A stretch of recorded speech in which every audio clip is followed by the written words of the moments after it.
Genesis Kapitulo 37. At tumahan si Jacob sa lupaing pinangibahang lupain ng kanyang ama, sa lupain ng Canaan. Ito ang lahi ni Jacob. Si Jose, na may 17 taon, ay nagpapastol ng kawan na kasama ng kanyang mga kapatid, at siya'y batang kasamahan ng mga anak ni Bila at ng mga anak ni Zilpa, na mga asawa ng kanyang ama, at ibinalita ni Jose sa kanilang ama ang kasamaan nila. Minamahal nga ni Israel si Jose ng higit kaysa lahat niyang anak, sapagkat siya ang anak ng kanyang katandaan, at siya'y iginawa ng isang tanika na may sari-saring kulay. At nakita ng kanyang mga kapatid na siya'y minamahal ng kanilang ama ng higit kaysa lahat niyang kapatid, at siya'y kinaputan, at hindi nila mapagsalitaan siya ng payapa. At nanaginip si Jose ng isang panaginip, at isinaysay sa kanyang mga kapatid, at lalo pa nilang kinaputan siya.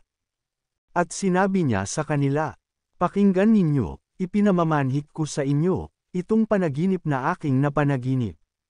Sapagkat, narito, tayo'y nagtatali ng mga bigkis ng trigo sa bukid, at, narito, na tumindig ang aking bigkis, at tumuwid din naman at, narito, ang inyong mga bigkis ay napasa palibot at yumukod sa aking bigkis."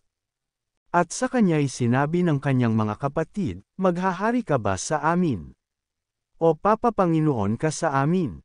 At lalo pa siyang kinaputan nila dahil sa kanyang mga panaginip at sa kanyang mga salita. At siya'y nanaginip pa ng ibang panaginip, at isinaysay sa kanyang mga kapatid, at sinabi, "Narito, ako'y nanaginip pa ng isang panaginip, at narito, na ang araw, at ang buwan at ang 11 bituin ay yumukod sa akin."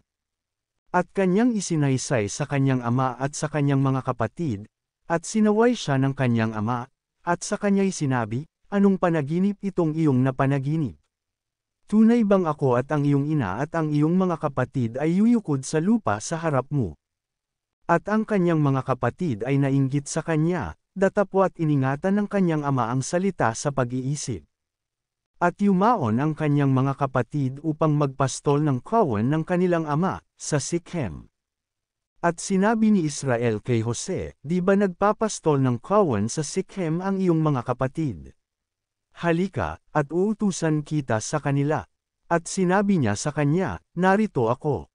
At kanyang sinabi sa kanya, "Yumaon ka, tingnan mo kung mabuti ang lagay ng iyong mga kapatid, at kung mabuti ang lagay ng kawan, at balitaan mo ako." Gayon sinugo siya mula sa libis ng Hebron, at siya'y naparoon sa Sikhem. At nasumpungan siya ng isang tao, at, narito, na siya'y naggagala sa parang, at siya'y tinanong ng taong yaon, na sinasabi, "Anong hinahanap mo?" At kanyang sinabi, "Hinahanap ko ang aking mga kapatid, ipinamamanhik ko sa iyo na sabihin mo sa akin kung saan sila nagpapastol." At sinabi ng tao, "Nagsialis na sila, sapagkat narinig kong kanilang sinabi, tayo na sa Dothan."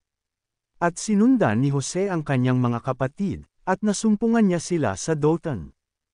At kanilang nat-anuan siya sa malayo, at bago nakalapit sa kanila ay nagbanta sila laban sa kanya na siya'y patayin.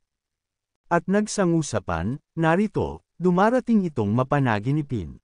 Halikayo ngayon, siya'y ating patayin, at siya'y ating itapon sa isa sa mga balon, at ating sasabihin, sinakmal siya ng isang masamang hayop, at ating makikita kung anong mangyayari sa kanyang mga panaginip.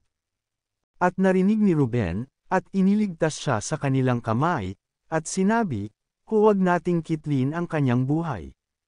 At sinabi ni Ruben sa kanila, "Huwag kayong magbubaw ng dugo, itapon ninyo sa balong ito na nasa ilang, datapwat huwag ninyong pagbuhatan ng kamay, upang iligtas sa kanilang kamay nang mapabalik sa kanyang ama."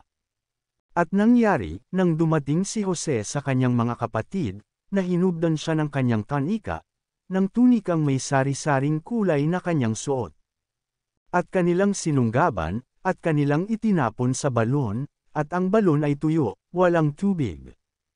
At nagsiupo upang kumain ng tinapay, at kanilang itiningin ang kanilang mga mata at tumingin sila, at, narito, ang isang pulutong na mga Ezem-elita na nagsisipang galing sa Gilead 10 ng kanilang mga kamelyo at may dalang mga pabango, at mga balsamo, at mga mira, na kanilang dadalhin sa Ehipto. At sinabi ni Judah sa kanyang mga kapatid, "Anong ating mapapakinabang kung ating patayin ang ating kapatid, at ilihim ang kanyang dugo?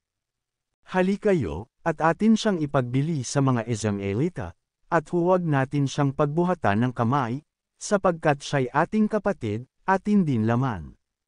At dininag siya ng kanyang mga kapatid. At nagsisipagdaan ang mga mangangalakal na mga Midianita, at kanilang isinampa si Jose sa balon, at ipinagbili nila si Jose sa mga Izraelita ng 20 na pilak.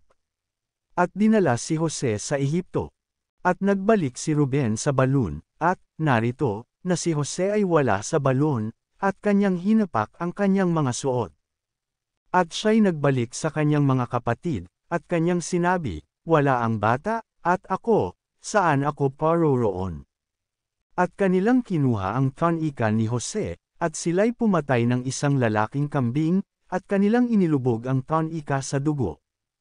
At kanilang ipinadala ang tunikang may sari-saring kulay, at dinala sa kanilang ama. At kanilang sinabi, "Ito'y aming nasumpungan, kilalanin mo ngayon, kung tanika ng iyong anak o hindi." At kanyang kinilala, at sinabi, "Siya ngang tanika ng aking anak." Sinakmal siya ng isang masamang hayop, si Jose ay walang pagsalang nilapa. At hinapak ni Jacob ang kanyang mga suot, at kanyang nilagyan ng magaspang na damit ang kanyang mga balakang, at tinang isang maraming araw ang kanyang anak. At nagsitindig ang lahat niyang mga anak na lalaki at babae upang siya'y aliwin, datapwat tumanggi siyang maaliw, at kanyang sinabi, "Sapagkat lulusong akong tumatangi sa aking anak hanggang sa Sheol." At tinangisan siya ng kanyang ama. At ipinagbili siya ng mga Midianita sa Ehipto kay Potiphar, puno ni Faraon, na kapitan ng bantay.